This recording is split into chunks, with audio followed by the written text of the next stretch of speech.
हनेश्वर दास सतनाम साई बंदगी। नरेश चौपाल सतनाम। सुनीता सतनाम। जयवती शर्मा सतनाम।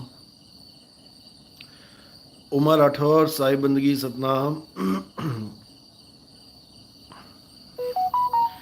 पूरन दास सतनाम साई बंदगी। प्रणाम जी प्रणाम। कविता साहिब बंदगी सतनाम सतनाम। मोहित खत्री साहिब बंदगी सतनाम गुरुजी सतनाम। सामाजिक कहानियाँ साहिब बंदगी सतनाम गुरुजी सतनाम सतनाम। दिनेश चंद्रा राजीव शाक्या निशा शाक्या सतनाम। एरम दवर बरेला सतनाम।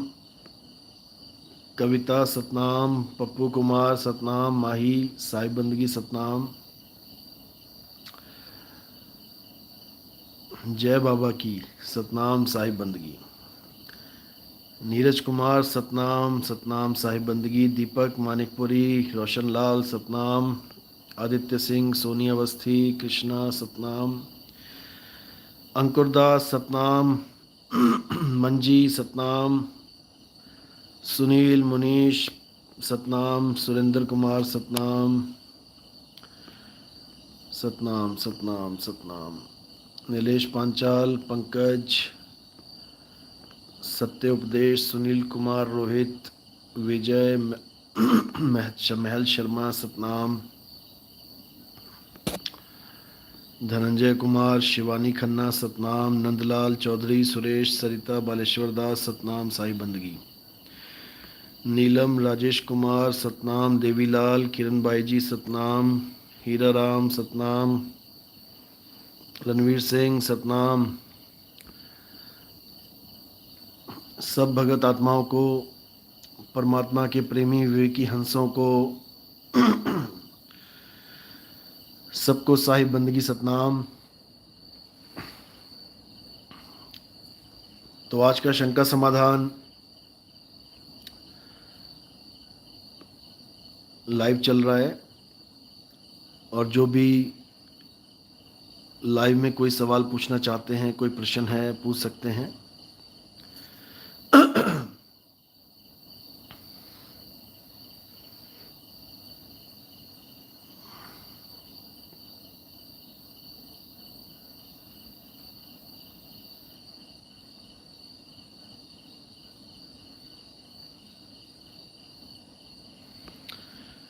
सतनाम।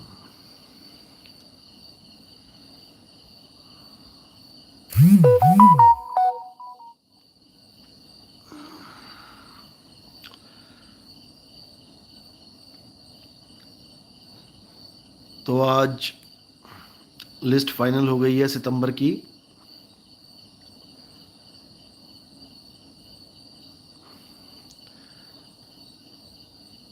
कल के लाइव में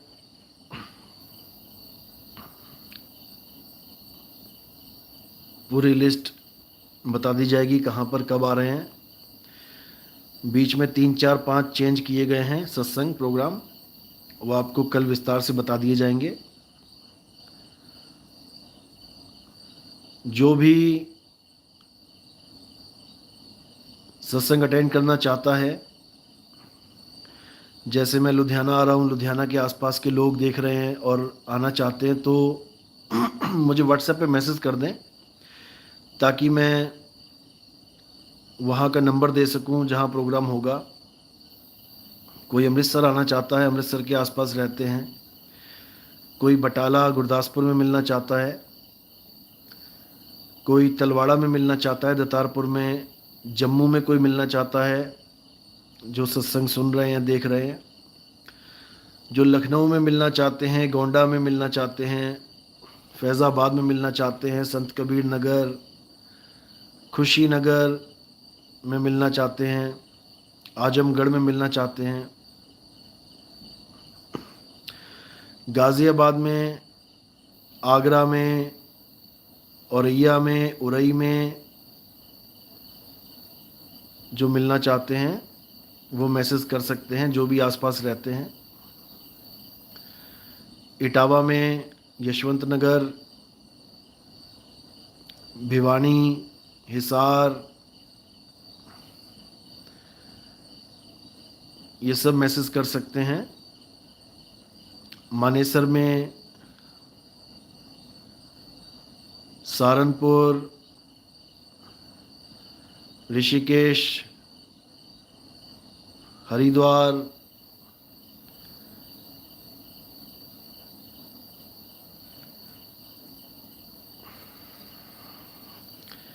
मुरादाबाद के पास रामपुर, पीलीभीत,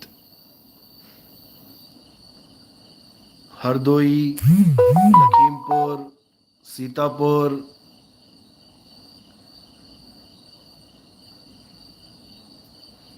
बिस्वा,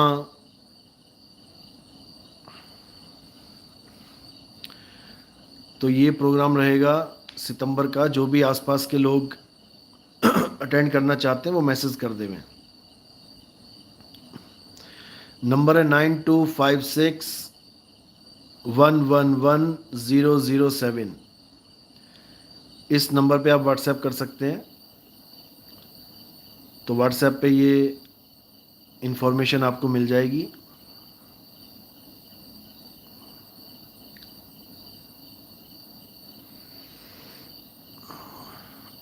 अगर किसी को लगता है कि मैंने मैसेज किया है और मैं देख नहीं पा रहा हूँ, तो आप दोबारा से मैसेज करें ताकि आपका मैसेज ऊपर आ जाए और मैं उसको चेक कर पाऊँ व्हाट्सएप पे। राजस्थान में जयपुर में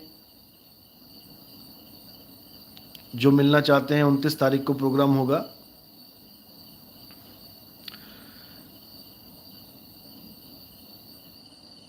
वो संपर्क कर सकते हैं। उसके बाद जोधपुर में अगर कोई मिलना चाहता है नाम दीक्षा के लिए, वो भी मिल सकता है। उसके बाद गुजरात की तरफ निकल जाना है और आधा महीना गुजरात में होगा। कल पूरी लिस्ट आपके सामने रख दी जाएगी, तारीख वाइज और टाइमिंग वाइज। आप फिर संपर्क कर सकते हैं। भैरवदास साहिब बनगी सतनाम, समृति रंगा सतनाम। गुरुजी कैथल का भी बोल दो। कैथल का प्रोग्राम शायद 5 तारीख का रखा है।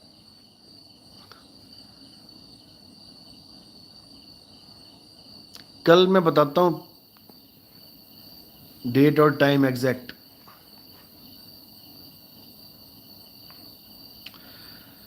साहिब बनगी सतनाम, कोटि कोटि प्रणाम, नमन, वंदन।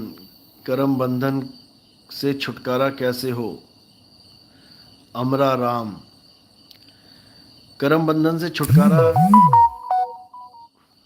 बस एक ही तरह हो सकता है, कर्म कर और फल की इच्छा मत कर। इसको समझना है केवल। यानी कर्म करो अकर्ता होके, अपना फर्ज निभाते चलो। उसका रिजल्ट क्या होगा ये तुम नहीं सोचो। अच्छा मिलेगा तब भी ठीक है, बुरा मिलेगा तब भी ठीक है। जब तुम दोनों ही प्रकार के फलों से विचलित नहीं होते, तब वो कर्म अकर्म हो जाता है। यही एक तरीका है और कोई भी नहीं है। कोई सोच रहा है कि मैं पाप कर्म मैंने ज़्यादा किए हैं तो मैं अब पुण्य कर लूँ ज़्यादा तो मैं मुक्त हो जाऊंगा। कभी नहीं हो सकता। पाप पुण्य ये दोनों बेड़ी एक लोहे एक कंचन केरी। इसका मतलब ये नहीं कि हमने पुण्य करने नहीं है, पुण्य करने हैं, क्योंकि पुण्य से किसी अन्य जीव का भला होता है। हमने भला सबका करना है। पाप नहीं करने हैं क्योंकि पाप से सामने वाले को दुख मिलता है। किसी को मारोगे, किसी को पीटोगे, किसी को गाली दोगे तो सामने वाले को दुख मिलेगा और वो तुम्हें कहो बद्दुआएं दे दे। उसका कोई फायदा हुआ? कोई फायदा नहीं हुआ। बद्दुआएं लोगे तो बर्बाद ही होगे। खुशी तो कभी सपने में भी नहीं मिलेगी। आज जो लोग बहुत परेशान रहते हैं, बहुत ज़्यादा मेंटली डिस्टर्ब रहते हैं, साइको पेशेंट बन जाते हैं, मानसिक रोगी बन जाते हैं। ये उनके बहुत ज़बरदस्त पाप कर्म है पिछले जन्मों के। उन्होंने लोगों को इतना परेशान किया, इतना परेशान किया, किसी पर दया नहीं करी, तो आज वो मानसिक रोगी बने पड़े हैं। दवाइयाँ खा खा के तो नींद आती है उनको। मानसिक रोगी इतनी बड़ी दया का पात्र होता है, आप सोच नहीं सकते। लेकिन मानसिक रोगी क्या समझता है कि मुझसे होशियार कोई नहीं है दुनिया में। ये याद रखना, मानसिक रोगी इतनी बेवकूफ़ी भरी बातें करेगा, इतना बेवकूफ़ी भरी बातें करेगा कि सामने वाला को हंस दे उसकी बातों पे, लेकिन उसको लगेगा कि जैसे मैंने जंग जीत ली है। गालियां देने को अपनी कला समझेगा और अपने आप को महान समझेगा, लेकिन ये नहीं समझ पाएगा कि जो गालियां खाकर भी उसका रिएक्शन ना दे, यानी गालियों को हजम कर जाए, पलट के वार ना करे, गालियों के बदले गालियां ना दे, उसको समझदार कहते हैं। और जो गालियों के बदले गालियां देता है वो मानसिक रोगी ही है। तो जो मानसिक रोगी हमारा सत्संग सुन रहे हैं वो अच्छी तरह समझ लें कि भाई तुम लोग दया के पात्र हो। जैसे फिल्में होती है ना, फिल्मों में विलेन होता है, और विलेन होता है सनकी पागल, तो विलेन हीरो के पीछे पड़ जाता है, जबरदस्ती पंगे लेता है जान जान के, जिसको गुंडे कहते हैं। गुंडे आजकल तो गुंडियां भी आ गई हैं गुंडे तो थे गुंडियां भी चालू हैं तो ये गुंडे गुंडियां ये सब फिल्मों में होते हैं, हर फिल्म में ये होते हैं होते तो ये बुरे हैं, लगने देखने में तो बहुत बुरे लगते हैं, लेकिन यकीन मानना कि फिल्म इन्हीं की वजह से अच्छी होती है। इन्हीं की इन्हीं की वजह से फिल्म सुपरहिट हो जाती है। मोगेम्बो खुश हुआ, जो फिल्म सुपर हिट हुई थी वो इसी मोगेम्बो की वजह से हुई थी, नहीं तो जितना रोल हीरो ने किया ये तो कोई भी कर देता लेकिन जितना तगड़ा विलेन आता है फिल्म में उतनी सुपरहिट होती है। तो ये गुंडे गुंडिया तो आते रहेंगे भाई, ये तो नेचर है, प्रकृति है, लेकिन हमने अपना काम करते जाना है। हमने इन दोनों को प्यार देना है, चाहे गुंडा आए चाहे गुंडी आए, हमारा दिल दोनों के लिए प्यार बरसाए। खूब प्यार दो इनको, जितना ये ज्यादा चीखें चिल्लाएं इनको उतना ज्यादा प्यार दो, फिर देखते हैं कहां बच के जाएंगे ये लोग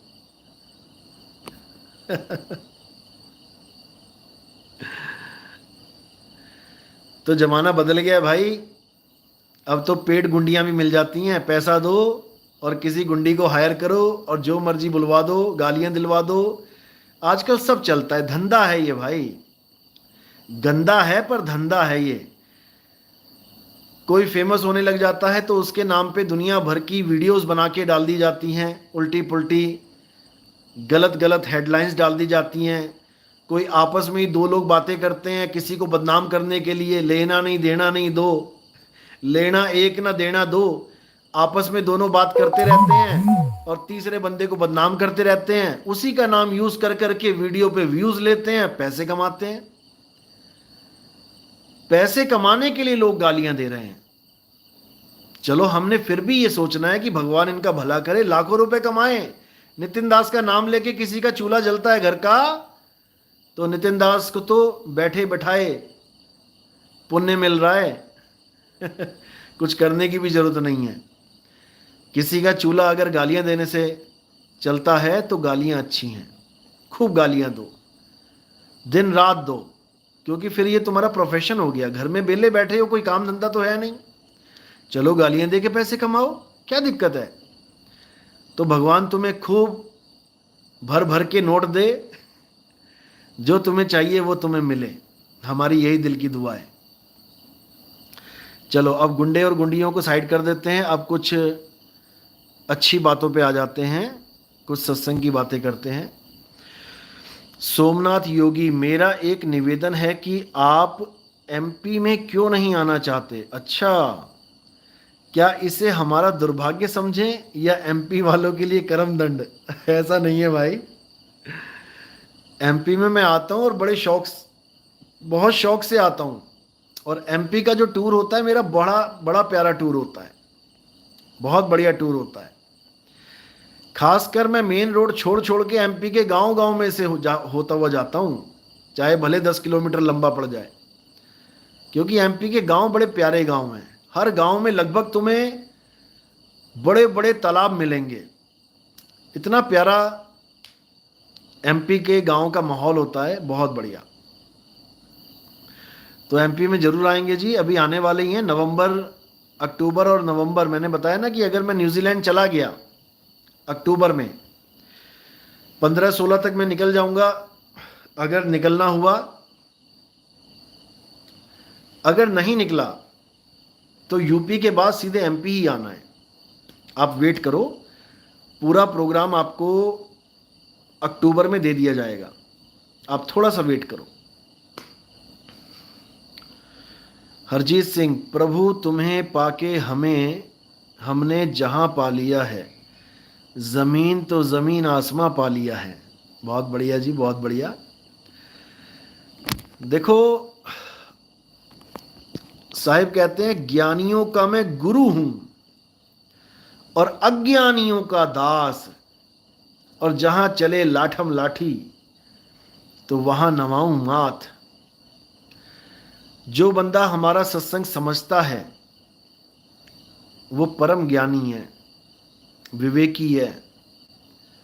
अगर विवेकी ना हो तो हमारा सत्संग कभी समझ ही नहीं सकता, भले 10 बार सुन ले, 20 बार सुन ले, उसको पता ही नहीं लगेगा मैं बोल क्या रहा हूं, क्योंकि वो दृश्य और दृष्टा से कभी परे की बात सोच ही नहीं सकता। बड़े से बड़े ऋषि मुनि आए, बड़े से बड़े फिलोसफर आए, ओशो तक जो पूरे वर्ल्ड में छा गए थे, वो भी इस बात को नहीं समझ पाए कि इन दोनों से परे भी कुछ है, क्योंकि सतगुरु नहीं मिला। सदगुरु तो मिल सकता है, इंसान रूप में कोई भी सदगुरु मिल सकता है, लेकिन परमात्मा रूप में सतगुरु जब तक ना मिले तब तक कल्याण नहीं हो सकता। बात यह है। तो खैर, आजकल तो एक ओशो का डुप्लीकेट भी आ गया है, कहता है मैं पुनर्जन्म हूं ओशो का।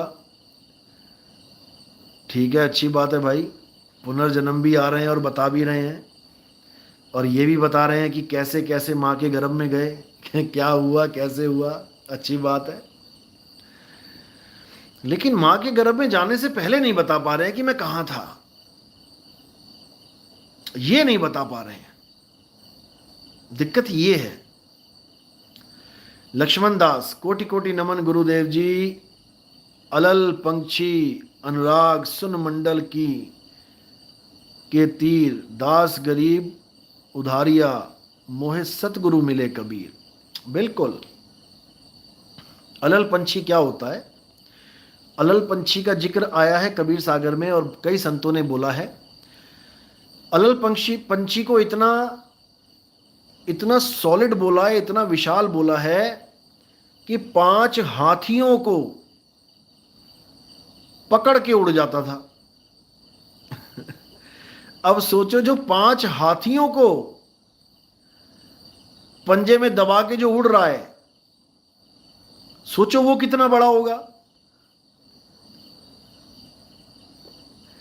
5 हाथियों को मिला दो तब तो जितना 5 हाथी मिलके बड़े हो गए, इतना बड़ा अगर वो होगा तो वो 5 हाथियों को उठा के उड़ नहीं पाएगा। अपने बराबर का भार लेके बहुत मुश्किल है कि वो उड़ पाए, यानी उनसे भी वो 4 गुना बड़ा होगा, तभी तो 5 हाथियों को लेके उड़ेगा। अब ये लोग समझ ही नहीं पाए कि ये पंछी है क्या। इसका घर आसमान में होता है और ये नीचे आता है, इसको सतगुरु मिलते हैं और इसको फिर गगन में पहुंचा देते हैं। ये 5 हाथी क्या हैं? ये हमारी पंच तत्व की काया है, जिसको ये सूरत रूपी अलल पंछी, जिसका घर आसमान में है, अपने घर को छोड़ के नीचे आके इन हाथियों के चक्कर में पड़ा हुआ है। इन 5 हाथियों को उठा लिया है, इसलिए वापस जा नहीं पा रहा है। अब 5, 25, 3 को जब छोड़ेगा, ये तब सीधी उड़ान भरेगा अपने घर के लिए, और फिर इसे कोई रोक नहीं सकता।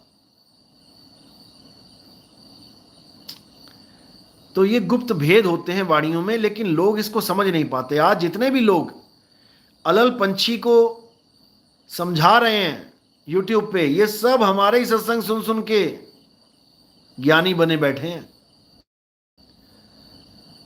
आप देखेंगे अब धीरे धीरे हर बाबा जितने भी हैं, कोई नया लड़का है, जवान है, कोई बच्चा है, अभी 20-20 साल के बाबा बन रहे हैं, कोई बूढ़ा है 70-80 साल का, उसके मन में भी आ गया 4 पैसे कमा लेते हैं, हमारे सत्संग देखे, बढ़िया से समझे, बैठ गए यूट्यूब खोल के। तो ऐसे लोगों की भरमार अभी आएगी। मैंने कहा ना कि जब कोई अच्छी कंपनी का ब्रांड आ जाता है मार्केट में, तो डुप्लीकेट कंपनियां क्या करती हैं, बिल्कुल उसके जैसा ही माल बनाने लग जाती हैं, लेकिन वो होता डुप्लीकेट है, दिखेगा बिल्कुल वैसा ही कि ओरिजिनल है, लेकिन होता डुप्लीकेट है।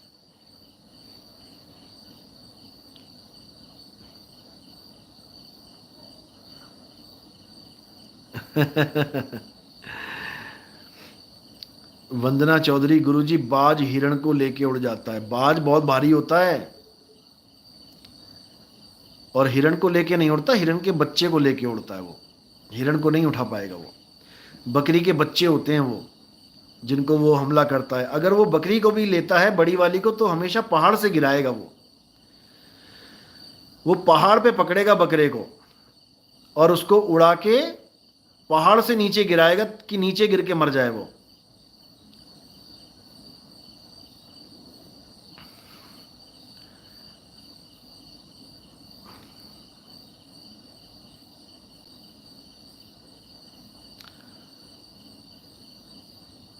BS वाजा साहिब बंदगी सतनाम। बाबूदास, गुरुजी रविदास जी ने अपनी वाणी में 40 ग्राम की खूब महिमा गाई है। 40 ग्राम क्या है, थोड़ा विस्तार से बताइए। आप ये वाणी मुझे भेजिए, मैंने पहले भी कहा था, क्योंकि जब वाणी समझ में आएगी, वाणी जब देखेंगे तब समझ में आएगा ये क्या है। वैसे तो सालीग्राम भी होता है एक, उसकी भी महिमा गाते हैं संत महात्मा। 40 ग्राम 40 के ऊपर हो सकता है, कुछ बोला हो। ये इनकी लाइनें गिनना पहले, अगर ये लाइन 40 हैं तो समझ जाना ये 40 के ऊपर भेद है इसका। और अगर ज़्यादा होंगी तो मुझे वाणियाँ भेजना, मैं फिर देख के बताऊंगा आपको। रेखा ने की, गुरुदेव अर्ध उर्द भी समझा दीजिए। नहीं, ये नहीं समझाया जाएगा, यही तो भेद है सारा। अगर ये समझा दिया तो ये सब सियाने बन जाएंगे 2 मिनट में। आपको नहीं पता कि हमारा YouTube चैनल हर बाबा देखता है, हर बाबा। सबके चेले एक्टिव हो चुके हैं। जैसे ही मैं लाइव आता हूँ एकदम गुरुजी को लिंक चला जाता है, आपको नहीं पता अभी। ये सब गुरु घंटाल हमारा लाइव सत्संग भी देखते हैं, हमारे सत्संग भी सुनते हैं। और इनकी भाषा देखिए, बिल्कुल बदल रही है। हर गुरु अब आपको यही कहता नजर आएगा कि आत्मज्ञान में आ जाओ, आत्मज्ञान में आ जाओ। देता 5 नाम होगा, देता हरे राम होगा, देता राधे राधे होगा, देता अल्लाह अकबर होगा, देता वाहिगुरु होगा। लेकिन अब आत्मा की बात शुरू हो गई है। अब सब आत्मा आत्मा ही करेंगे। इसीलिए कबीर साहब ने कहा था, कबीर आत्मज्ञान का पड़ा नगर में शोर, और पूछो कैसी आत्मा तो देते दांत निपोर। जितने भी आत्मज्ञान यूट्यूब पे लिखते हैं, आत्मज्ञानी बनो, आत्मज्ञान, आप इनको फोन करके पूछो कि आत्मा होती क्या है, ये बता तू। कान में फूंक मार के आत्मज्ञान दे रहे हैं। ऐसे ऐसे निकम्मे भर्ती हो चुके हैं अध्यात्म मार्ग में। बता, कान में फूंक मार के कहते तुझे आत्मज्ञान हो गया 3 सेकंड में। ऐसे ऐसे लोग बैठे हैं, क्या करोगे, कहां जाओगे बच के? 3 लोक में लागी आग, और कहे कबीर कहां जाओगे भाग। कहां भाग के जाओगे? हर जगह तुम्हें फंसाने के लिए बैठे हैं ये चतुर प्राणी, शातिर प्राणी। तो इनसे बच के रहना है। अंजू पुनिया, 5 तत्व 25 प्रकृति शरीर 3 का ज्ञान करो, इनसे न्यारा हुआ बिना सुरती नहीं लगती। देखो, इनसे न्यारे आप कैसे होगे, पहले तो ये समझ लो। आप ब्लैक बोर्ड के सामने बैठे हो, टीचर पढ़ा रहा है, अब सामने टीचर है, ब्लैक बोर्ड भी है, अब वहां से कैसे अलग हो सकते हो आप? जब आप किसी के बारे में विचार करते हो, सोचते हो, तो धीरे धीरे धीरे धीरे वो टीचर सामने से गायब होने लग जाती है। वो ब्लैक बोर्ड सामने होता हुआ भी दिखाई देना बंद कर देता है, और धीरे धीरे धीरे सामने क्या बोल रहा है मैडम, क्या बोल रही है टीचर, क्या, कुछ नहीं, और तुम्हारी सूरत सीधे अपने लक्ष्य पे पहुंच जाती है। जिसको तुम याद करना चाहते हो उसके ख्याल तुम्हारे चालू हो जाते हैं और तुम उन ख्यालों में खो जाते हो। अब सामने टीचर भी गायब हो गई और ब्लैक बोर्ड भी गायब हो गया। अब जब चौक का टुकड़ा मारेगी सिर पे तुम्हारे कि कहां ध्यान है तेरा, बता मैंने क्या बोला, तब एकदम तुम्हारा होश आएगा, तुम्हारी सूरत वापस आएगी और बगले झांकोगे कि अब क्या बोलूं मैं। तो सारा खेल सूरत का है, सारा खेल सूरत का है, लेकिन शब्द के बिना सूरत का कल्याण नहीं हो सकता। शब्द बिना सूरत आंधरी, और कहो कहां को जाए, द्वार न पावे शब्द का, फिर भटका खाए। तो बात शब्द पे आती है। जितने गुरु बैठे हैं ये बात तो शब्द की करेंगे, लेकिन तुम्हें 52 अक्षरों में उलझा देंगे। जितने गुरु बैठे हैं ये बात शब्द की करेंगे, लेकिन तुम्हें अजपा जाप में उलझा देंगे। जितने गुरु बैठे हैं बात शब्द की करेंगे, लेकिन तुम्हें 5 शब्द अनहद नाद में उलझा देंगे। अब इनसे तुम बस ये पूछ लो कि गुरुजी जब शब्द एक है, ये 5 शब्द कहां से आ गए? ये एक के 5 हिस्से कैसे हो गए? और परमात्मा तो एक रस है, अखंड है, अविनाशी है, तो ये 5 शब्द यानी 5 परमात्मा कहां से आ गए? इनकी जुबान पे ताले लग जाएंगे, आवाज नहीं निकलेगी इनकी तुम्हारे सामने। कई भगत ऐसे हैं जो 5 नाम देने वाले गुरुओं को चिट्ठी लिखी उन्होंने आश्रम डेरे में, 2-2 महीना वेट करते रहे, डेरे से चिट्ठी नहीं आई वापस, जवाब नहीं आया। आएगा भी कैसे? उनके पास जवाब है ही नहीं। बात यह है।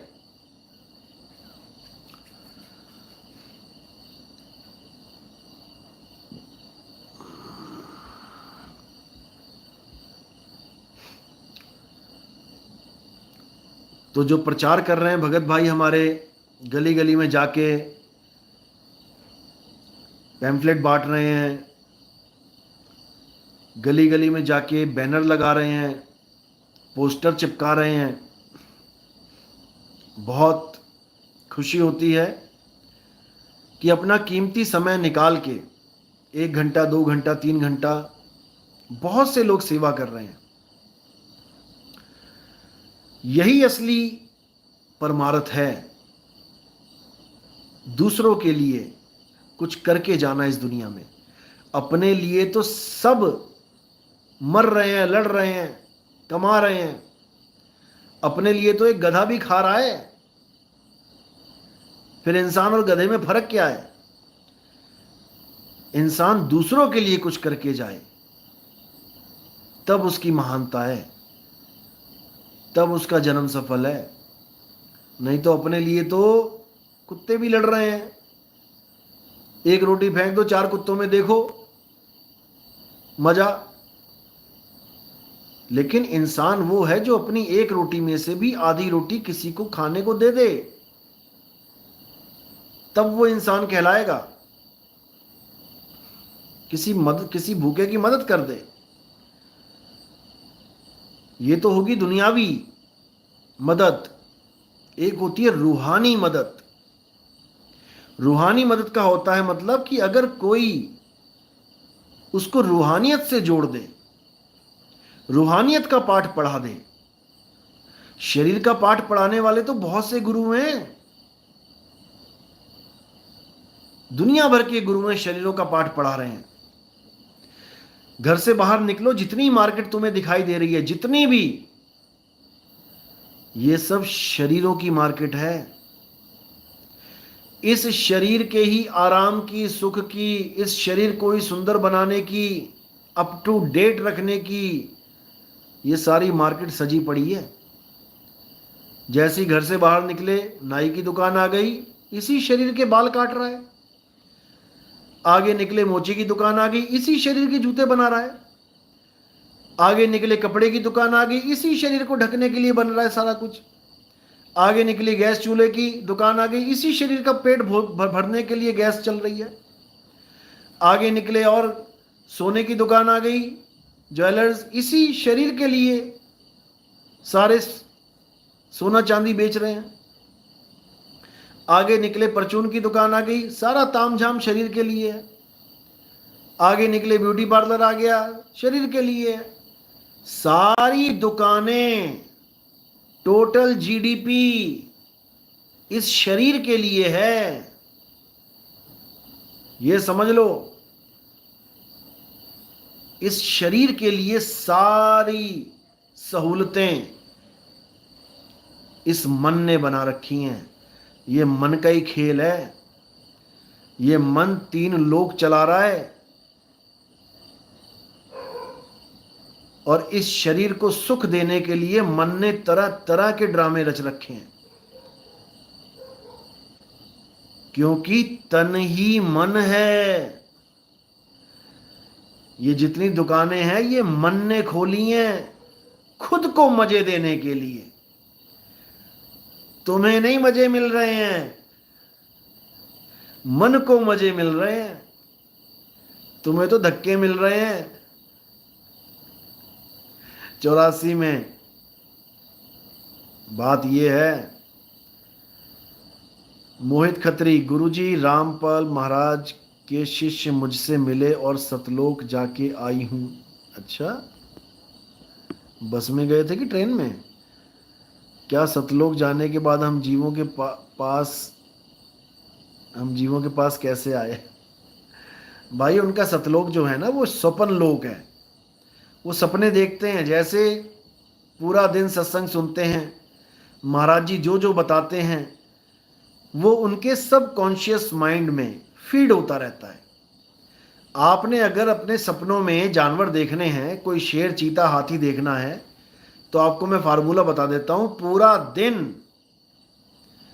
तुम नेशनल जियोग्राफिक चैनल देखते रहो, डिस्कवरी देखते रहो, एनिमल प्लेनेट देखते रहो, तुम्हें रात में सपने ना आ गए सांप के, बिच्छुओं के, शेरों के, तो बात की बात है। क्योंकि वो सब कुछ तुम्हारे सबकॉन्शियस माइंड में फीड हो जाता है। इसी प्रकार जब पूरा दिन काल, सतलोक, अक्षर पुरुष, ये पुरुष, फलाना पुरुष, ढिकाना पुरुष, जब ये चलता रहेगा तो उनको सपने भी वैसे आएंगे। फिर उनको ये भी बता रखा है कि परमात्मा मेरे रूप में आएगा। तो मन कल्पना करता है और एक गुरुजी सामने प्रकट हो जाते हैं। अब सबकॉन्शियस माइंड भी समझता है इतनी बात तो कि कौन आ गया सामने, वही मत्था टेक देता है। यही भरम जाल है, यही कल्पनाएं ही काल हैं। कल्पना ही काल है। काल काल सब कोई कहे, काल न चीने कोय, और जितनी मन की कल्पना, काल कहावै सोए। इस कल्पना को किनारे करो अपने दिमाग से, तब समझो कि अब तुम काल से परे हो जाओगे। कल्पना में क्या क्या आता है? जो भी चीज तुम्हें दिख रही है तुम उसी की कल्पना कर सकते हो। जिसको तुमने देखा नहीं है उसकी कल्पना करके दिखाओ। कोई आदमी तुमसे आगे कहे कि मेरे परदादा की शक्ल बताओ कैसी है, कल्पना करो, क्या कल्पना करोगे? नहीं कर पाओगे। तो इसलिए इन भरमजाल से निकल जाना है कि गुरुजी के रूप में परमात्मा आएंगे। अरे भाई, जब तुम्हारे गुरु को परमात्मा मिले, जो तुम कहते हो कि हमारे गुरुजी को परमात्मा साक्षात मिलने आए, तो किस रूप में आए वो, ये बता दो मुझे। अपने रूप में आए, या तुम्हारे गुरु के रूप में आए, या तुम्हारे गुरु के रूप में आए? क्योंकि जैसे तुम्हारे लिए तुम्हारा गुरु है वैसे उनके लिए उनका गुरु है। तो परमात्मा जब तुम्हारे गुरु का रूप धारण करके आ सकता है तो उनके सामने उनके गुरु का रूप धारण करके आता। अब ऐसा तो हो नहीं सकता कि तुम्हारे सामने परमात्मा तुम्हारे जैसी शक्ल बना के आ जाए, फिर तो तुम खुद कंफ्यूज हो जाओगे कि यार ये मेरे जैसा आदमी कहां से आ गया, डुप्लीकेट मेरा। तो तुम केवल यही सिद्ध करके दिखा दो कि 1997 में अगर परमात्मा मिले तो किस रूप में आए वो। अगर तुम्हारे गुरु को वो अपने रूप में मिल सकते हैं तो तुम्हें अपने रूप में क्यों नहीं मिल सकते? उनको रूप बदलने की क्या जरूरत है कि वो तुम्हारे रूप में आएंगे, कि तुम्हारे गुरु के रूप में आएंगे, कि तुम्हारे दादा गुरु के रूप में आएंगे? उनकी अपनी शक्ल है, वो अपने रूप में आएंगे जहां भी जाएंगे। धर्मदास जी को मिले थे तो क्या धर्मदास बन के मिले थे? रविदास जी को मिले तो क्या रविदास जी बन के मिले थे? क्या नानक साहब को बेई नदी पे मिले तो क्या नानक साहब का रूप धारण करके मिले थे? ये सब भरमजाल है भाई, सबको भरमा दिया गया है। ये सवाल तुम पूछ लेना, समझ में आ जाएगा कितने पानी में है।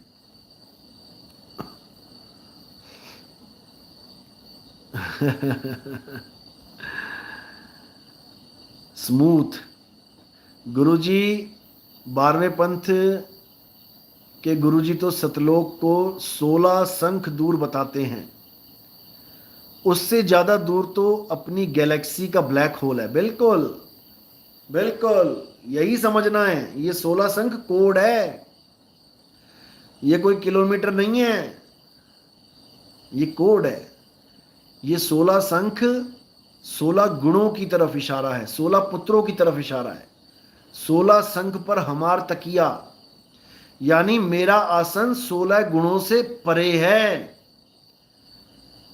16 पुत्रों से परे बैठा हूं मैं, बाप उनका। तो इनको अभी ये भेद नहीं पता है, लगे हुए जोड़ लगाने में। कोई बात नहीं, जो जिसके पास ज्ञान होता है वो उतना देता है तो अच्छी बात है। आज आपको हमारे सत्संग समझ में आ रहे हैं, वो इसीलिए आ रहे हैं क्योंकि उन लोगों की बातें आपने अच्छी तरह समझी हैं। गुरु जो भी होते हैं अच्छे ही होते हैं, कुछ ना कुछ तुम्हें दे के ही जाएंगे। तो जितना ज्ञान जिसके पास होगा वो दे के जाएगा। दोष कब लगता है? जब पूर्ण ज्ञान आ जाने पर भी वो गुरु अज्ञान को ही पकड़ के बैठा रहे, कुछ दान चंदे के चक्कर में, कुछ आश्रमवाद के चक्कर में, कुछ मान बढ़ाई के चक्कर में, तब उस गुरु पे दोष आ जाता है, तब वो गुरु 84 में जाता है। जब तक पूर्ण ज्ञान प्रकट ना हो जाए संसार में तब तक कोई भी गुरु दोषी नहीं होता, क्योंकि जब पूर्ण ज्ञान ही नहीं है तो दोष किस पे मढ़ोगे? जिसको जितना ज्ञान है बता रहा है। लेकिन जब पूर्ण ज्ञान प्रकट हो जाता है इस संसार में, उसके बाद अगर वो ज्ञान सुनने के बाद भी अगर जो गुरुआ लोग बैठे हैं ये मान बढ़ाई के चक्कर में, अहंकार के चक्कर में, पैसे के चक्कर में, दान चंदे के चक्कर में, आश्रमों के चक्कर में, मंदिरों के चक्कर में अगर इस ज्ञान को स्वीकार नहीं करते हैं और अपने चेलों को रोकते हैं कि नितिन दास के पास मत चले जाना, वहां जाएगा तो नरकों में चला जाएगा। बेटा वो नहीं नरक में जाएंगे, फिर अपनी टिकट कटा लो नरक की, क्योंकि तुम परमात्मा के दोषी हो जाते हो, तुम ज्ञान के दोषी हो जाते हो। जब पूर्ण ज्ञान आ गया तो तुम्हें भी सरेंडर करना चाहिए। आज कितने गुरु हैं जो हमारे सत्संग सुन के सरेंडर कर गए, क्योंकि उनका लक्ष्य यहां गुरु बनना नहीं है। कोई भी गुरु बनता है तो पहले उसका लक्ष्य होता है भगत बनना। घर से जब वो निकलता है तो गुरु नहीं बनता, भगत बनता है। हर गुरु का, हर भगत का पहला लक्ष्य यही होता है कि हमें असली ज्ञान मिले। गुरुवाई तो बहुत देर की बात होती है, असली ज्ञान मिले जिससे हमारा कल्याण होवे। अब असली ज्ञान तुम्हें मिला नहीं, मान बढ़ाई तुमसे छूट नहीं रही कि यार कल तक मैं गुरुजी था, अब नितिन दास का चेला कहलाना पड़ेगा। ये लोकलाज कहते हैं इसको, लोकलाज की दुनिया क्या कहेगी। तो साहिब कह रहे हैं आना कबीर पंथ में खाला का घर नहीं, आते हैं यहां शूरवीर जिन्हें लोकलाज का डर नहीं, जो लोकलाज को परे कर देते हैं। क्योंकि जब ये देह त्यागोगे तब ना तो दान चंदा तुम्हारा भला कर पाएगा, तुम्हारी मदद कर पाएगा, ना ही जितने चेले तुमने बना रखे हैं ये मदद कर पाएंगे। साइड में खड़े हुए रोते रहेंगे, लेकिन तुम्हारा भला नहीं हो पाएगा किसी के द्वारा, क्योंकि जिसने तुम्हारा भला करना था तुमने उसी को नकार दिया, तुमने ज्ञान को नकार दिया, और ज्ञान ही गुरु है। तुमने गुरु को नकार दिया, अब तुम्हारी दुर्गति पक्का है, कोई तुम्हें बचाने वाला नहीं है। इसलिए अभी समय है। अगर काल भगवान ने पिछवाड़े पे पूंछ लगा दी ना तुम्हारे, जितने गुरु बैठे हैं, ये हालत खराब हो जाएगी सबकी। साहिब ने ऐसे नहीं बोला है, झूठा गुरु अजगर बना और लख 84 जाए, सारी संगत चींटी बनी और तोड़ तोड़ के खाए। ये मत समझना कि गुरुजी की गद्दी पे बैठ गए जाके तो अब सारे कर्म खत्म, छूट मिल गई, मुक्त हो जाओगे, सबको मुक्त कर दोगे। एक भी मुक्त होने वाला नहीं यहां से, एक भी। समझे?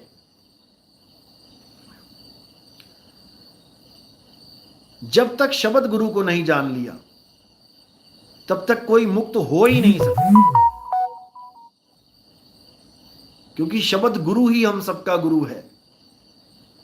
साहिब कहते हैं जग व्यवहार के कारण है गुरु की रामानंद, और शब्द हमारा गुरु है, वो सदा हमारे संग। जो हमारा असली गुरु है वो शब्द गुरु है। शब्द गुरु चित चेला रे, समझ जाओ मेरे भाइयों। शकुंतला रानी साहिब बंदगी सतनाम, प्रदीप पांडुरंग जी डांगे साहिब बंदगी सतनाम सतनाम, दीप शिखा साहिब बंदगी सतनाम, गुरुजी सतनाम बेटा सतनाम, नरेश चौपाल साहिब बंदगी सतनाम, कोटि कोटि प्रणाम सतनाम, विक्की ठाकुर साहिब बंदगी सतनाम, महावीर वैष्णव साहिब मूल ज्ञान की ज्ञान चर्चा होगी, वहां नितिन दास जी का ही नाम आगे आएगा, इसमें कोई शक नहीं। शक क्या होगा इसमें? जब मूल ज्ञान का, पवित्र ज्ञान का खुलासा ही हमने किया है तो और किसी पे मुहर थोड़ी नहीं लगेगी। लोगों को तो डेफिनेशन भी नहीं पता। जो मूल ज्ञान पवित्र ज्ञान भाखो और ये करो वो करो, जो दोहे बोलते थे, उनको डेफिनेशन ही पता थी कि डेफिनेशन क्या होता है, मूल ज्ञान क्या होता है, पवित्र ज्ञान क्या होता है।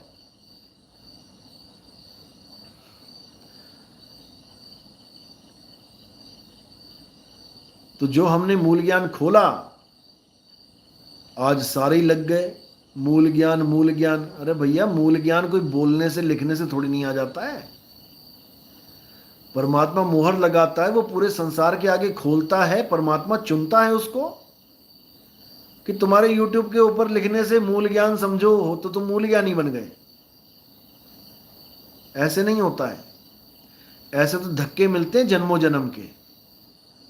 ये चतुराई होती है, ये धोखा होता है मालिक के साथ। हालांकि धोखा तो क्या कर पाओगे मालिक से, लेकिन अपने ही कर्म खराब कर लेते हो। मालिक के आगे सियाणपा नहीं चलता है। कोई सियाणपत्ती करने लगे कि मैं बहुत सियाणा हूं। सहस्त्र सियाणपा लख होवे, इक न चले नाल। कितने ही सियाणे हो तुम, एक नहीं तुम्हारी दाल गलेगी। जब काल भगवान तुम्हारी छाती पे आके बैठ जाएगा, तुम्हारे गले में अंगूठा लगा देगा, तो तुम्हारी सांस ऊपर की ऊपर नीचे की नीचे रह जाएगी। और पैंट खराब हो जाएगी वो अलग, हालत खराब हो जाएगी वो अलग। उस वक्त त्राहिमाम करोगे। इससे अच्छा है अभी अकल कर लो। नहीं तो बड़े बड़े सवा शेर को गीदड़ बना दिया काल भगवान ने। कुत्ते की मौत मारता है काल भगवान, जो भी यहां सियाणपा दिखाने की कोशिश करता है। हालत खराब कर देता है। अभी पता नहीं तुम्हें काल भगवान का क्या खेल है। जो डायलॉग लिखते हो तुम, काल उसका क्या बिगाड़े जो भक्त है महाकाल का, जिस ट्रक पे लिखा होता है वो ट्रक ही उल्टा कर देता है। देखो कितने एक्सीडेंट होते हैं, कितनी वीडियोस इंटरनेट पे पड़ी हैं। अभी तुम काल को नहीं समझ रहे हो। अमृतसर का कांड याद है ना, जब रावण का पुतला फूकने गए थे। रावण का तो नकली पुतला फूकने गए थे, वहां असली लाशें बिछा दी काल भगवान ने। कितने लोग मरे थे पता है ना। ये है काल का जाल, किसी को नहीं बख्शता वो। लेकिन साहिर समझा रहे हैं, बचना चाहो काल जाल से, चीनो शब्द हमारा। कहें कबीर अमर कर राखूं, जो निज होए हमारा। जो हमारा निज हो गया, यानी जो 100% हमारा हो गया। अब ये दुविधा भी नहीं रहनी चाहिए कि मेरी मुक्ति होगी कि नहीं होगी। जब वो मेरा ही हो गया तो मुझ पे भरोसा करे। लोहा चाह कर भी उछल के चुंबक को नहीं पकड़ सकता। जब चुंबक उसको खींचती है तब वो चाहकर भी अलग नहीं हो पाता। यानी उसकी चाहत की कोई वैल्यू है ही नहीं। सारी वैल्यू उस परमपिता परमात्मा की है। कब किस पे बख्शिश कर दे। तुम्हें सारी उम्र शब्द ना प्रकट हो, वो परीक्षा लेने पे आ जाए तो वो भी देख रहा है, चल देखता हूं कब तक इंतजार करेगा, देखता हूं कितना विश्वास करता है मेरे पे। 1 साल बीता, 2 साल बीता, 3 साल बीता, 5 साल बीता, 10 साल बीता। मन में खलबली मचने लग गई। 10 साल हो गया, कुछ नहीं हुआ, कुछ नहीं हुआ, क्या हुआ, क्या हुआ, कैसे। और 10 साल बाद ये भक्ति विधि छोड़ दी तो भाई तुम फेल हो गए। क्योंकि साहिब कहते हैं कि रास्ते पे चलने से पहले परख करो, चाहे उसके लिए 20 साल लग जाए। परखो कि मैंने किस रास्ते पे चलना है, किस चाल से चलना है। अच्छी तरह परखो, विवेक लगा के परखो। और जो परख लिया कि यही सत्य है, उसके बाद नो इफ नो बट, ना अगर ना मगर। उसके बाद ओनली सरेंडर। बस इतना समझ लो, बाकी मालिक अपने आप दया करते हैं। लक्की सतनाम गुरुजी, श्रवण कुमार। मैंने कभी नहीं सोचा था कि रामपाल जी के ज्ञान से ऊपर भी कोई ज्ञान होगा। असली ज्ञान तो आपने दिया है गुरुजी। बहुत अच्छी बात है अगर आपने इतनी बात को परख लिया है, क्योंकि ये ज्ञान केवल उसी को समझ में आता है जो पारखी है। जो विवेकी है, जो विवेकी है वो तो उसकी बत्तियां ऐसे जलेंगी कि सारा अंधकार दूर हो जाएगा। और जो लोभी है, लालची है, मेरी दुकान नहीं चल रही, मेरे धंधा नहीं चल रहा, नौकरी नहीं लग रही, बच्चे बीमार हैं, जिनको ये चीजें चाहिए उनको एक छोड़ो, उनको 50 गुरु के पास जाना पड़ेगा। एक के पास नहीं मिलेगा, दूसरे को देखेगा, दूसरे के पास नहीं मिलेगा, तीसरे को देखेगा, क्योंकि उसका लक्ष्य मुक्ति है ही नहीं। लेकिन जो विवेकी पुरुष होगा वो हमारा एक सत्संग सुन ले, केवल ऐसी आत्मा में घुस जाएगा वो शब्द, उसके बाद निकाले नहीं निकलेगा, घुसता ही चला जाएगा, घुसता ही चला जाएगा, और इतना अंदर तक चला जाएगा कि तुम्हारी सफाई कर देगा अंदर से बिल्कुल। जितना भी अज्ञान तुमने जन्मों जन्मों से ढो रहे हो, ये सबको दुड़की कर देगा, सबको साफ कर देगा, बाहर कर देगा। तो श्रवण कुमार जी, बहुत अच्छी बात है, आपने विवेक लगाया और आपको पता लगा कि 21 ब्रह्मांड में कोई और भी बैठा है जिसको ये कहते थे कि 21 ब्रह्मांड में कोई हमारे से आगे ज्ञान नहीं दे सकता। तो भाई अभी तुम्हें नहीं पता कि यहां कौन बैठा है, क्योंकि ज्ञान देना केवल उसके बस की बात है, और वो कहां बैठ के ज्ञान दे दे कोई नहीं जानता। हालांकि यहां पर तो सारा खेल ही खोल रखा है उन्होंने। आप मदन साहिब के ग्रंथ को पढ़ेंगे, अभिनंदन ग्रंथ को, उसमें मदन साहिब और कबीर साहब की वार्ता है, और उसमें उन्होंने बताया कि मैं कहां बैठ के ज्ञान खोलूंगा। उन्होंने बिल्कुल क्लियर कट बता रखा है। सन 1982 में ये किताब छपी थी, ग्रंथ छपा था, उसमें बिल्कुल क्लियर बता रखा है कि चौथी गद्दी होई अवतारा और ताका चरित्र विदित संसारा, हम ही उनके सिर बैठब आई और वासे पार कोई नहीं पाई। उन्होंने डंके की चोट पे खुला कर दिया। अब बस आपको समझना है, ढूंढना है कि वो कहां बैठे हैं। बस पता लग गया, नतमस्तक हो जाओ। अगर होशियारी मारनी है तो फिर रास्ते और भी हैं, 84 जाने के रास्ते और भी हैं। इसलिए हमारे पंथ में आने से पहले अच्छी तरह समझ लो, यहां पर केवल और केवल भक्ति के लिए आना, बाकी चीजें तो यहां सब फ्री मिलती हैं। कोई कहे जी मेरी बीमारी ठीक नहीं हो रही, मेरे बच्चे नहीं, मेरी दुकान नहीं, मेरे माँ नहीं, मेरे बाप नहीं, ऐसा वैसा जो भी दुनियादारी है वो मालिक अपने आप देते हैं, बिना मांगे देते हैं। जो तुम्हारे लिए अच्छा है वो देते हैं। अब ये नहीं लैम्बोर्गिनी मांगो तुम कि गुरुजी लैम्बोर्गिनी चाहिए, अब वो थोड़ी नहीं मिलेगी तुम्हें कि प्राइवेट जेट प्लेन मांगने लग जाओ। जो तुम्हारी किस्मत में तुम्हारे लिए अच्छे से अच्छा होगा वो मालिक देंगे, जिससे तुम्हारी भक्ति भी बनी रहे और तुम्हारे कर्म भी कटे।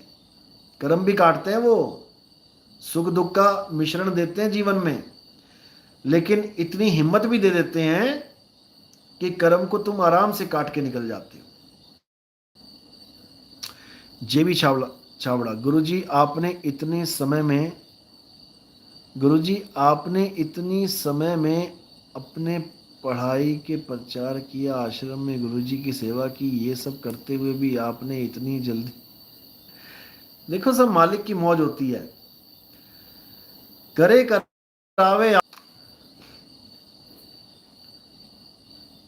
इंसान के हाथ में कुछ नहीं होता है, ये सब परमात्मा की ही देन होती है।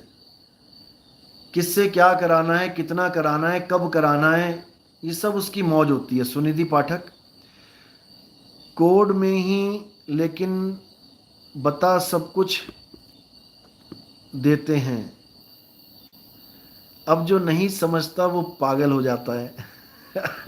अच्छा, अब खोल ही दीजिए, विनम्र निवेदन। देखो, हर चीज नेट पे नहीं समझाई जाती। मैंने बताया कि कॉपी कैट दुनिया भर के बैठे हैं। इनसे जीवों का नुकसान होता है। बताने को तो सब कुछ बता दें, एक ही दिन में सारा खुलासा कर दें। क्या है 3400 ग्रहण, क्या है 5500 पांचा, क्या है 12वें पंथ का खात्मा, क्या है फलाना ढिकाना।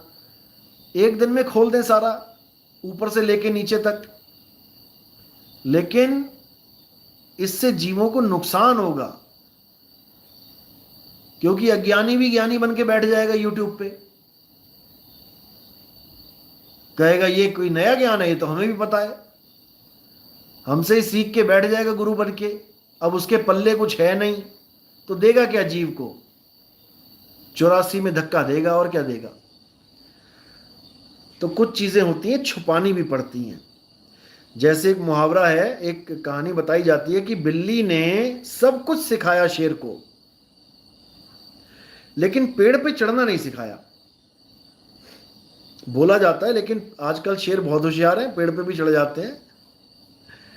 लेकिन असल में वो चीज बताई गई थी बिल्कुल सीधे, जो फिसलने वाले पेड़ होते हैं, जैसे यूकेलिप्टिस, ऐसे पेड़ों का जिक्र किया गया था, सीधा जो खड़ा है। लेकिन कई जगह देखेंगे आप तो सीधे भी चढ़ जाता है शेर, ऐसा कुछ नहीं है। लेकिन एक समझाने के लिए तरीका है कि सब कुछ नहीं खोला जाता है, सब कुछ नहीं बताया जाता है, कुछ अपने पास भी रखा जाता है। सुनिधि पाठक के बाद रविंद्र गुप्ता, सोहम ऊपर एक है सत सुकृतिक नाम। बिल्कुल, जितने भी गुरु सोहम का जाप देते हैं, ये उनके लिए बाणी बोली है कि सोहम से भी ऊपर कुछ है भाई। ऐनी मत अजपा जाप के चक्कर में फंस जाना। सोहम ऊपर और है सत सुकृत इक नाम। वो सत सुकृत यानी वो सत्य नाम है, और वो एक है सारे जगत का, तेरा एक नाम तारे संसार। मैं एह आस एह आधार, और नानक नीच कहे विचार, धानक रूप रहा करतार। तो ये तब समझ में आता है जब मालिक की दया होती है, बंदी छोड़ की कृपा होती है।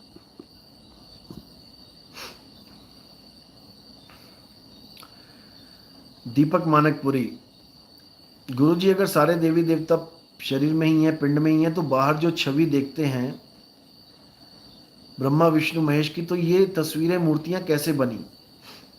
ये बनी है हमारे पुराणों की वजह से।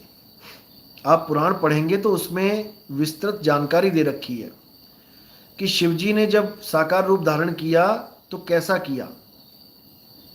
उस पर लिखा हुआ है सारा। जटाधारी हैं, गले में सांप हैं, विष पी लिया, गला नीला हो गया, बालों में गंगा है और भस्म लगी हुई है। तो वही जो पढ़ा उसी के हिसाब से चित्रकार ने चित्र बना दिया।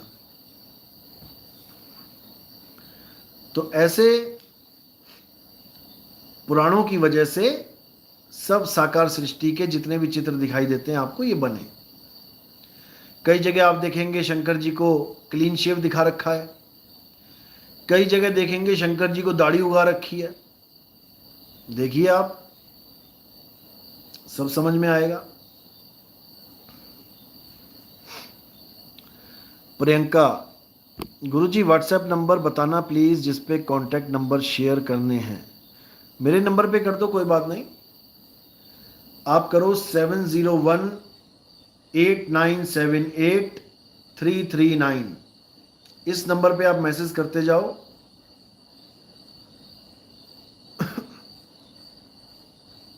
देवी सहाय, गुरुजी शब्द गुरु जी के चरणों में बंदगी, सतनाम आशीर्वाद, सतनाम साहिब बंदगी। कौशल शर्मा, गुरुजी सुरती कैसे एकाग्र करें, सतनाम साहिब बंदगी। दूसरी दीक्षा नहीं मिली है, तो जब दूसरी दीक्षा मिलेगी तो आपको विधि पता लगेगी सुरत को कैसे एकाग्र करना है। तो आज मैंने स्टेटस लगाया था विश्नोई समाज का, जो एक महात्मा है विश्नोई जी, जो बिश्नोई समाज के जो संस्थापक हैं, जैसे उन्होंने 29 नियम बनाए थे, विश्नोई, 20 और नोई, 20 और 9 29। आपने पढ़े भी होंगे स्टेटस पे, कितने प्यारे नियम बनाए थे। एक अच्छा समाज, एक सुशिक्षित समाज, एक प्रेमी समाज, एक सभ्य समाज बनाने के लिए 29 नियम, कितने सुंदर नियम थे। अगर ये नियम सब मान लेते उस वक्त, या अभी भी मान लें, तब भी ये धरती स्वर्ग बन जाएगी। बहुत प्यारे नियम थे। लेकिन अभी और भी चीज़ें आपको नियम में डाली जाएंगी, जो मैंने बताया था कि भक्तों के लिए, सत्संगियों के लिए जो संविधान लिखा जाएगा, संविधान देश वाला मत समझ लेना कि जो हमारे देश का संविधान है वो बदला जाएगा, वो कोई नहीं बदल सकता। वो तो पार्लियामेंट में बदला जाता है, जब सब एक मत हो जाते हैं। जो हमारे द्वारा संविधान लिखा जाएगा वो है सत्संगियों का संविधान, वो है इंसानों का संविधान।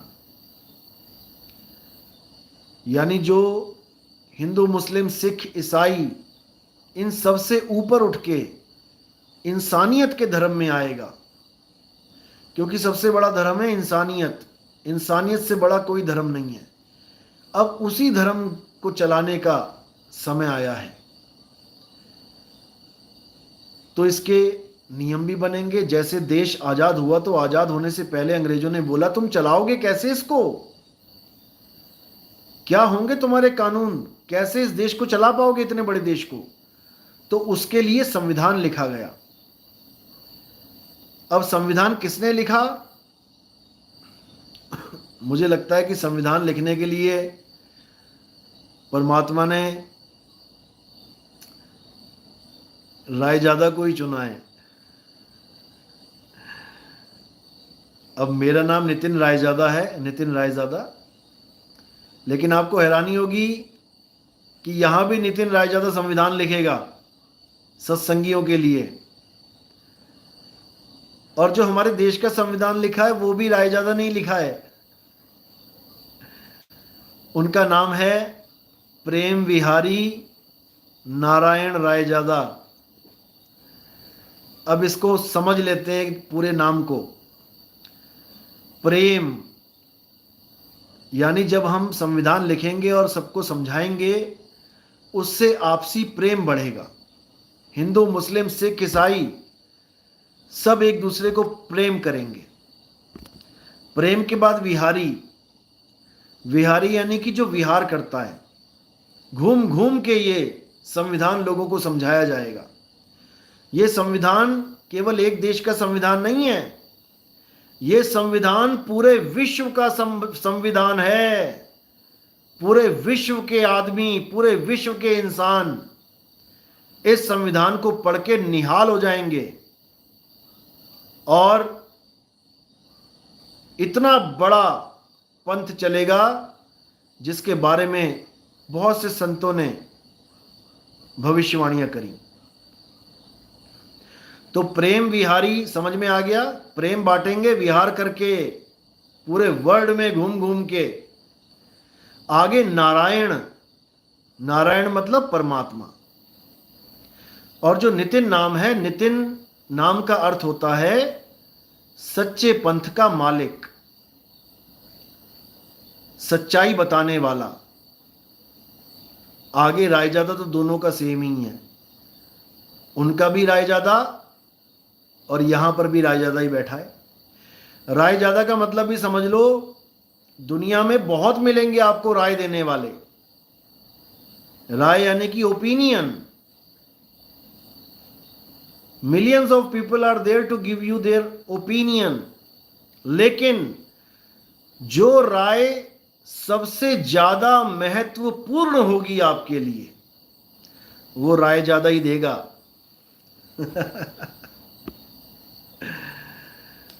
तो वो राय ज्यादा ही देगा। उस वक्त भी राय ज्यादा ने संविधान लिखा और अब भी राय ज्यादा ही संविधान लिखेगा। आप देखते जाइए, हर भेद खोल दिया जाएगा, हर चीज समझा दी जाएगी और एक ऐसे पंथ का निर्माण किया जाएगा। पंथ यानी रास्ता, ऐसा रास्ता बताया जाएगा जिसपे हिंदू, मुस्लिम, सिख, ईसाई सब चलेंगे, अपने आप चलेंगे और उनको गर्व होगा कि हम इस पंथ में जुड़े। देखते जाओ क्या होता है। ये सब मालिक की कृपा है, बस इस कृपा का आनंद लेते जाओ और देखो क्या होता है। खिलाफत करने वाले आएंगे, बहुत से आएंगे, गालियां देंगे, बहुत से देंगे, उल्टा पुल्टा बोलेंगे, बहुत से बोलेंगे, लेकिन आप सबकी यही परीक्षा चलेगी कि इतना कुछ सुनने के बाद भी आपके ऊपर बाल मात्र भी फर्क नहीं पड़ना चाहिए। अगर आपके ऊपर फर्क पड़ता है, इसका मतलब यू आर नॉट क्वालिफाइड, तुम इस पंथ में आने के लायक ही नहीं हो। इसलिए सुनते रहो, सुनते रहो, सुनते रहो और भूल जाओ और अपना कल्याण करो। तुम यहां पर किसी को गलत सही बताने नहीं आए हो। तुम ठेकेदार नहीं हो यहां पे कि कौन गलत है कौन सही है। तुम अपना कार्य करो। तुझे बेगानी क्या पड़ी, तू अपनी आप निबेड़। तुझे बेगाने की क्या पड़ी है कि कोई अच्छा है कि कोई बुरा है। अरे जो करेगा सो भरेगा, कबीरा तू क्यों भया उदास।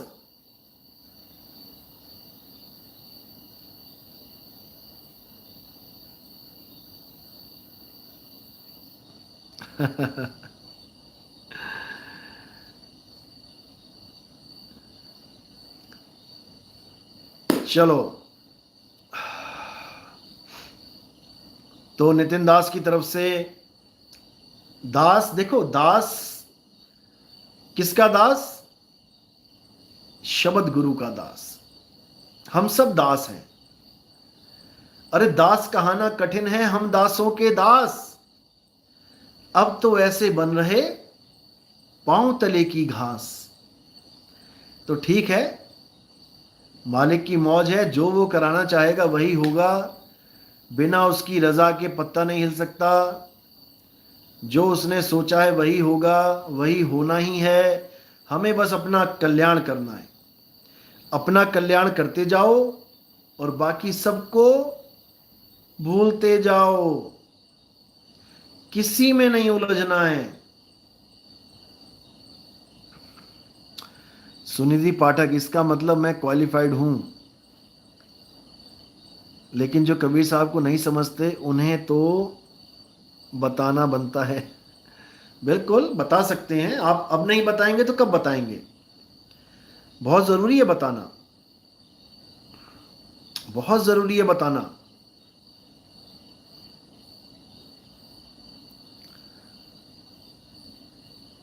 अरविंद सिंह तोमर, मन ना हावी होने पाए बस साहिब। बिल्कुल, मन